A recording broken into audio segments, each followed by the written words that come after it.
रूसी फौज यूक्रेन के दारुल हुकूमत कीव से सिर्फ 20 किलोमीटर दूर। कीव का मुकम्मल मुहासरा, रूसी अफवाज के 3 इतराफ से पेशकदमी जारी। दूसरे रोज दारुल हुकूमत कीव और दूसरे शहरों को बैक वक्त निशाना बनाया गया। 30 से ज्यादा अस्करी और सिविल तंसीबात पर मिसाइल दागे गए। यूक्रेन का एयर डिफेंस सिस्टम तबाह। चेरनोबिल कॉम्प्लेक्स पर भी कब्जा, अमला यरगमाल। BBC के मुताबिक बमबारी के नतीजे में हलाकतें 137 हो गई। दूसरी जानिब यूक्रेन में मार्शल लॉ नाफिज। बमबारी से बचने के लिए शहरी सबवे स्टेशनों में पनाह लेने पर मजबूर। स्टोरों पर बुनियादी जरूरियात की अशिया लेने के लिए कतारें लग गईं। अमरीकी हुकाम ने खदशा जाहिर किया है कि रूस इतवार तक यूक्रेनी दारुल हुकूमत पर मुकम्मल कब्जा कर लेगा। यूक्रेन के सदर का आखिरी दम तक लड़ने का ऐलान। कहते हैं हमें रूस से लड़ने के लिए तनहा छोड़ दिया गया, कोई हमारा साथ देने को तैयार नहीं, सब डर रहे हैं, हथियार नहीं डालेंगे। किसी यूरोपीय मुल्क ने नेटो में शमूलियत की हमारी बात नहीं सुनी। दूसरी जानिब यूक्रेनी फौज की कीव और खारियों में पुल तबाह करके रूसी पेशकदमी रोकने की कोशिश। 5 रूसी हेलीकॉप्टर तबाह करने का भी दावा। उधर रूस का फौजी कार्गो तैयारा गिरकर तबाह, जहाज में सवार अमला हलाक हो गया। मगरबी ताकतें रूसी हमले के खिलाफ मुत्तहिद। अमरीकी जंगी जहाज बहरा अस्वद और बहरा बाल्टिक पहुंच गए। अमरीका का मजीद 7000 फौजी यूरोप भेजने का ऐलान। जो बाइडन कहते हैं नेटो इत्तेहादियों से मिलकर रूस को फैसला कुन जवाब देंगे। बरतानिया और कनाडा समेत नेटो ममालिक का भी शदीद रद्द अमल। रूस पर नई इक्तिसादी पाबंदियां लगा दी। तमाम रूसी बैंकों के असासे मुंजमद। नेटो का अहम वर्चुअल सरबराही इजलास आज होगा। उधर मॉस्को में लोग सड़कों पर निकल आए। यूक्रेन पर हमले बंद करने का मुतालिबा। पुलिस की मुजाहिरीन को मुंतशिर करने के लिए कार्रवाई। मुतादिद मुजाहिरीन गिरफ्तार। मलाला यूसुफजई की भी रूस से यूक्रेन पर हमले रोकने की अपील। मरियम नवाज का यूक्रेन में फंसे पाकिस्तानी तलबा की सलामती बारे इजहार तशवीश। ट्वीट में लिखा, यूक्रेन में मौजूद सैकड़ों पाकिस्तानी तालिब इल्म वहां से निकाले जाने के मुंतजिर हैं। कोई है जो यूक्रेन में फंसे पाकिस्तानी तलबा की आवाज सुन सकता हो?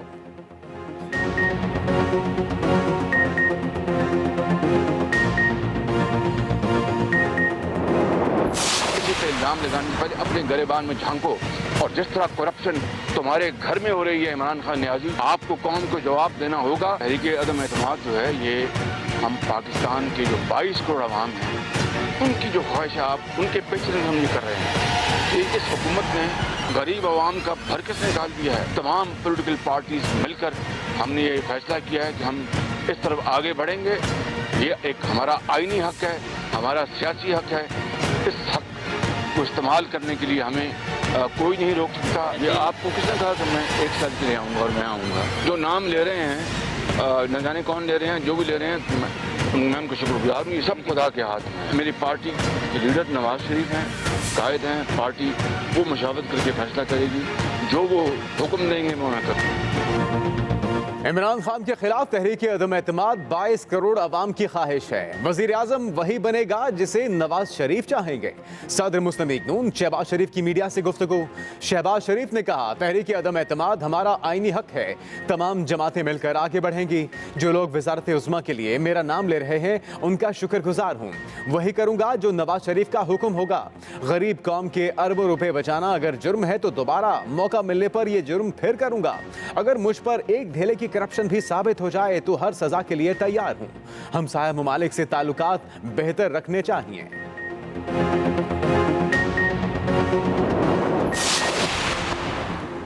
साबिक वजीर आजम चौधरी शुजात हुसैन का कहना है, आजकल मुल्क में सियासी माहौल है, हर जमात के कायद की मुख्तलिफ बातें और अलग मौक़िफ़ है। मौलाना फजलुर रहमान, नासिफ जरदारी और शहबाज शरीफ से हर किस्म के मामलात पर बात हुई। मुलाकातों में बाज़ तजावीज़ भी ज़ेर गौर आईं जिनका अभी जिक्र नहीं किया जा सकता। सिर्फ सियासी मुलाकातों में ही मसरूफ़ रहे तो गरीब आवाम सियासतदानों पर एतबार करना छोड़ देंगे।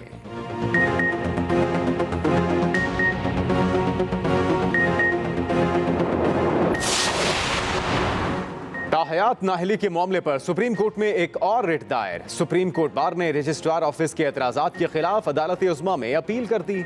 अपील में कहा गया कि दरखास्त पर लगाए गए एतराज़ात बिला जवाज़ हैं। आर्टिकल 62(1)(f) की इत्तलाक से ताहयात नाअहली हो जाती है। सुप्रीम कोर्ट के फैसले हैं, आर्टिकल 62(1)(f) के लिए कोर्ट ऑफ लॉ का डिक्लेरेशन होना चाहिए। एतराज़ात खत्म करके आईनी दरखास्त को समाअत के लिए मुकर्रर किया जाए।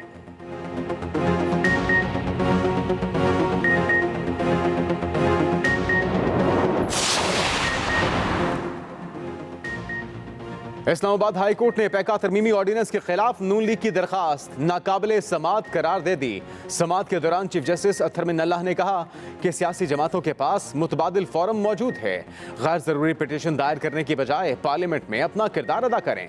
सियासी जमातों का अदालतों में आना अच्छी बात नहीं, अदालत का मुस्लिम लीग नून को पार्लियामेंट में किरदार अदा करने का मशवरा।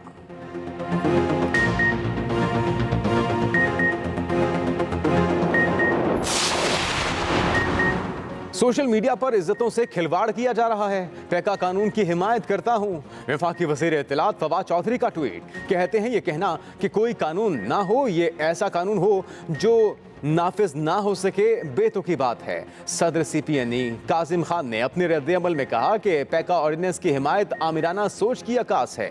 हुकूमत के सामने इंसान हैं, भेड़ बकरियां नहीं। सेक्रेटरी जनरल आमिर महमूद ने कहा कि क्या ऑर्डिनेंस की हिमायत तौहीन अदालत नहीं, कानून आज़ादी राय के तहफ़्फ़ुज़ के लिए होना चाहिए, ना कि ज़ुबानबंदी के लिए।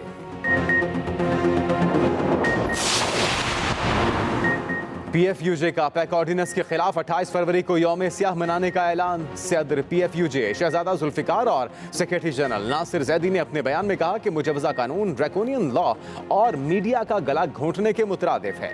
PFUJ इस कानून के खिलाफ हर फोरम पर एहतजाज करेगी।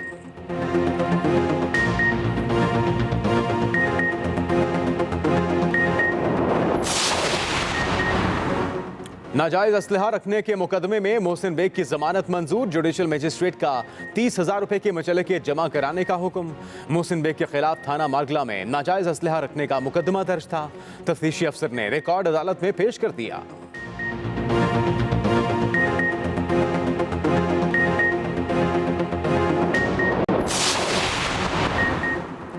पीपल्स पार्टी ने वजीर आजम इमरान खान का दौरा रूस नाकाम करार दे दिया। वजीर इत्तलात सिंध सईद गनी की शदीद तनकीद। सूबाई वजीर ने कहा वजीर आजम के दौरे के दौरान कोई MOU साइन नहीं हुआ, इन्हें खाना खिलाया और एक मस्जिद का दौरा कराया।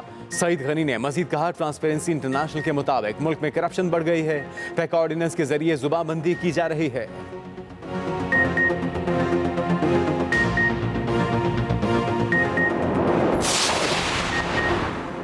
दौरे की टाइमिंग पर सवाल उठाने वालों को जान लेना चाहिए। वजीर आजम बड़े मैच के बड़े खिलाड़ी हैं। वजीर मुमलिकत फरूख हबीब का रद्द-ए-अमल। कहा कौमी मफादात को मुकद्दम रखते हुए सिफारती सतह पर पोजीशन मुस्तहकम करने में मदद मिली। पाकिस्तान पायदार अमन के लिए कोशा है। वजीर आजम इमरान खान ने वाज़े कर दिया कि ताकत का इस्तेमाल किसी भी तनाज़े का हल नहीं।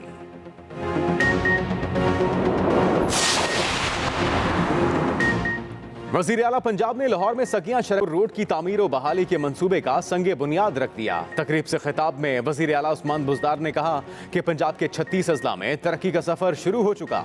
लाहौर के लिए ज्यादा बजट रखा गया। गंगाराम अस्पताल में मदर एंड चाइल्ड केयर अस्पताल पर काम जारी है। हर इलाके का खुद दौरा करके तरक्याती मंसूबों का जायजा लेता हूँ।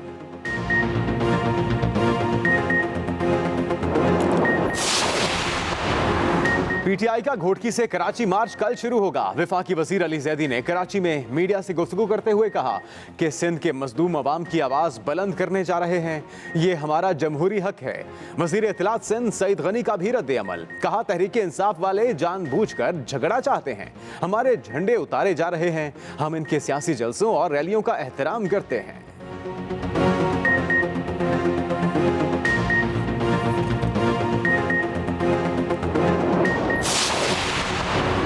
तहरीक अदम एतमाद ऑपोजिशन का आईनी हक है, इनसे 3 साल में कुछ नहीं हुआ, अब क्या कर लेंगे।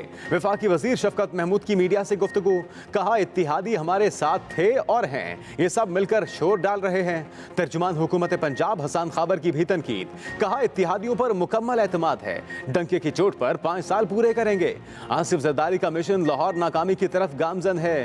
कहते हैं फोटोशूट सरकार की तरह दिखावे पर नहीं बल्कि असल तरक्की पर यकीन रखते हैं।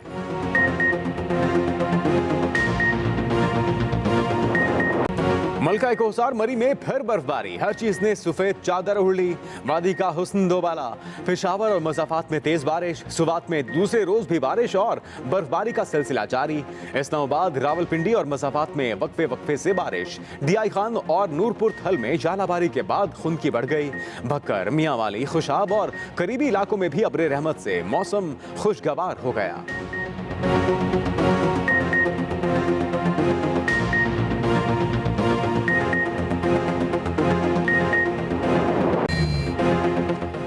कोरोना की 5वीं लहर के वार जारी। मुल्क वबा से मजीद 25 अफराद जम बहक। 24 घंटों के दौरान 1122 नए केस रिपोर्ट। एनसीओसी के मुताबिक मस्बत केसों की शरह 2.72% रिकॉर्ड। उधर सिविल एविएशन अथॉरिटी ने अंदरूनी मुल्क सफर पर पाबंदियों में नरमी कर दी। 1 मार्च से हवाई सफर के दौरान खाने पीने पर पाबंदी खत्म। मुसाफिरों के लिए मास्क पहनने की शर्त बरकरार रहेगी।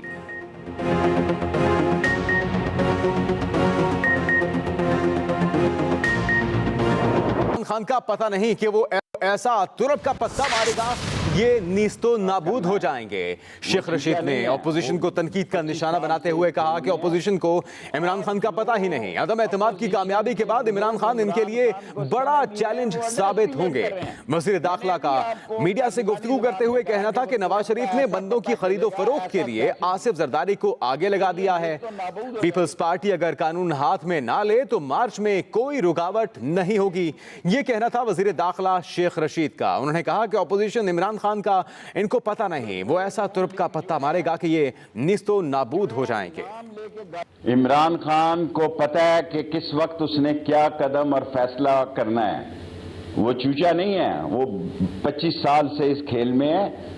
और जो अपोजिशन के लोग इमरान खान को समझ नहीं रहे, वो अंडर एस्टिमेट कर रहे हैं। मैंने अभी आपको पार्लिमानी जुबान में कहा कि वो तुर्क का ऐसा पत्ता खेलेगा, ऐसा सियासी ड्रोन मारेगा कि ये नेस्तो नाबूद हो जाएंगे सियासी तौर पे। यस, कोई किसी के साथ नहीं है, ये सारे ये साथ हैं एक दूसरे के। आप मुझे बताएं, कोई मुझे बताए कि वो नून लीग जो है, जो नाम लेके गालियां देती थी, वो वोट की इज्जत को अब किस जिल्लत के गड़े में धक्का दे रहे हैं। इख्तदार के भूखों का जुमा बाजार लगा है।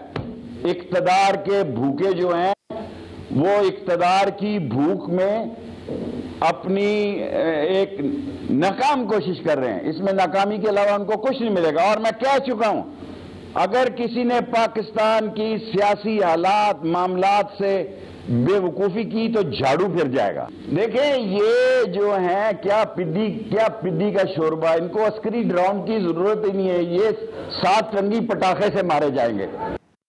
अभी आपको ले चलेंगे इस्लामाबाद, जहां पे वजीर खारजा शाह महमूद कुरैशी न्यूज कॉन्फ्रेंस कर रहे हैं। गैस पाइपलाइन कहते थे और पाकिस्तान स्ट्रीम गैस पाइपलाइन से वो आज पहचानी जाती है।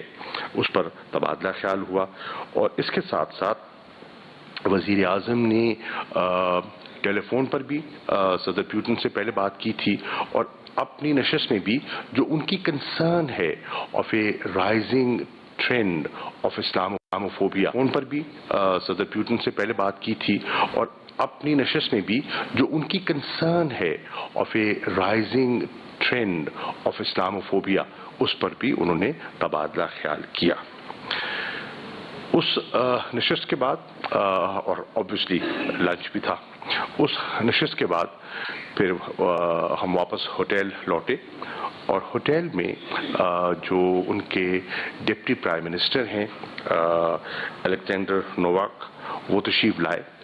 उनके हमरा उनके मिनिस्टर ऑफ एनर्जी थे और जो अब को चेयर करते हैं जो हमारा इंटर गवर्नमेंटल कमीशन है, जिसमें हमारे जितनी इकोनॉमिक हमारे इश्यूज हैं उसका एक फोरम तय है और उस फोरम पर हमारे इकोनॉमिक इश्यूज तय और डिस्कस किए जाते हैं और सीनियर ऑफिशियल्स भी उनके हमरा थे। उसमें हमने जो डिस्कशंस की, मैं आपकी खिदमत में अर्ज करता चलूं, हमारा फोकस रहा बायलैटरल ट्रेड पर, हमारा फोकस रहा इन्वेस्टमेंट अपॉर्चुनिटीज पर कि क्या इम्कानात है यहाँ और वहाँ, तो उस पर एक्सचेंज हुआ। हमारा फोकस रहा, जैसे मैं पहले अर्ज कर चुका, एनर्जी कॉर्पोरेशन पर और एनर्जी कॉर्पोरेशन में एक तो गैस पाइपलाइन आ गई नॉर्थ साउथ। इसके साथ साथ हमने जिक्र किया कि हम रूस से गैस की खरीदारी में दिलचस्पी रखते हैं। हम एनर्जी डेफिशिएंट मुल्क हैं, हमारे यहाँ गैस का बहरान रहा है, हमारी सनत मुतासर हुई है, हमारे शहरी मुतासर हुए हैं और हम चाहते हैं एक लॉन्ग टर्म हमारा G2G अरेंजमेंट हो जाए रूस के साथ। और जो उज़्बेकिस्तान तक गैस उनकी पाइपलाइन आई हुई है उसको एक्सटेंड किया जाए via Pakistan, via Afghanistan into Pakistan, ताकि हमारी फ्यूचरिस्टिक डोमेस्टिक जो गैस रिक्वायरमेंट्स हैं उनको हम फुलफिल कर सकें। और इसके साथ साथ हमने ये डिस्कशन की on the establishment of a LNG terminal at Gwadar. उसमें भी उन्होंने दिलचस्पी का इजहार किया और इस पर भी तबादला ख्याल हुआ। इसके बाद, इस नशिस्त के बाद वज़ीर आज़म मुखातिब हुए और मुझे भी मौका मिला और हमारे जो मिनिस्टर फॉर कॉमर्स हैं उन्हें भी मौका मिला कि वहाँ एक जो business Russian and Pakistani businessman का एक जो वहाँ एक फोरम था, उससे बड़ी खुल के बात हुई कि क्या अपॉर्चुनिटीज हो सकती हैं और किन किन एरियाज, और हमने एरियाज आइडेंटिफाई किए जहां हमारा मुस्तकबिल में एक कोऑपरेटिव अरेंजमेंट हो सकता है। हमने ये भी डिस्कस किया कि किस तरह हमारी इस वक्त तजारत के रास्ते में जो प्रोसीजरल बॉटलनेक्स हैं उनको रफा किया जा सकता है, तो कैसे किया जा सकता है, और हमारी जो इकोनॉमिक लिंकेजेस में मुश्किलात हैं, बैंकिंग सिस्टम में जो मुश्किलात हैं, उन पर अबूर कैसे किया जा सकता है, उसकी डिस्कशन हुई। तो वहाँ वो जो तबादला ख्याल हुआ बहुत मुफीद रहा और आपको जानकर ये इत्मीनान होना चाहिए कि इंशाअल्लाह मार्च के आखिर में जो एक इस्लामाबाद में इन्वेस्टमेंट कॉन्फ्रेंस पाकिस्तान मुनक़िद करने जा रहा है, उसमें बहुत से लोगों ने उसमें शामिल होने की और पाकिस्तान आने की दिलचस्पी का इशारा भी दिया। इसके साथ साथ मैं अर्ज करता चलूँ कि आपने वज़ीर आज़म ने, आपने देखा कि अपनी दिन का आगाज़ उनका जो हुआ वो था laying A floral wreath on the टूम of the unknown soldier. ये वो हजरात हैं जो दूसरी जंग अज़ीम में जिन्होंने अपने मुल्क के दिफा में अपनी जानों का नजराना पेश किया था। वज़ीर आज़म एयरपोर्ट रवानगी से पहले जो मॉस्को की सेंट्रल मॉस्क है वहाँ तशरीफ ले गए और उसको विजिट किया। बहुत शानदार मस्जिद बनाई है, देखने से ताल्लुक़ रखती है, वहाँ की जो सहूलियात हैं वो भी देखने के काबिल है। और वहाँ जो ग्रैंड मुफ्ती हैं उस मस्जिद के, उनसे भी वज़ीर आज़म का तबादला ख्याल हुआ और उन्होंने बताया कि यहाँ एक खतीर तादाद है जो रशियन फेडरेशन में मुसलमानों की है और तकरीबन 25 मिलियन मुसलमान हैं जो रशियन फेडरेशन में इस वक्त रिहाइश पजीर हैं। तो वो भी एक दिलचस्प एक गुफ्तगू थी। आपने देखा कि दौरे के इख्तिताम पर, जो 2 रोज़ा दौरा था, उसके इख्तिताम पर दफ्तर खारजा ने एक अपना स्टेटमेंट जो है समिट मीटिंग का एक स्टेटमेंट इशू किया है। यकीनन आपने उसका मुताला किया होगा, आपकी नज़र के सामने से गुजरा होगा। उसके चंद जो सेलिएंट फीचर्स हैं मैं आपके सामने हाईलाइट करना चाहूँगा और उनको रीइटरेट करना चाहूँगा। नंबर 1, पाकिस्तान ने इन नशिस्तों में जो हुई वहाँ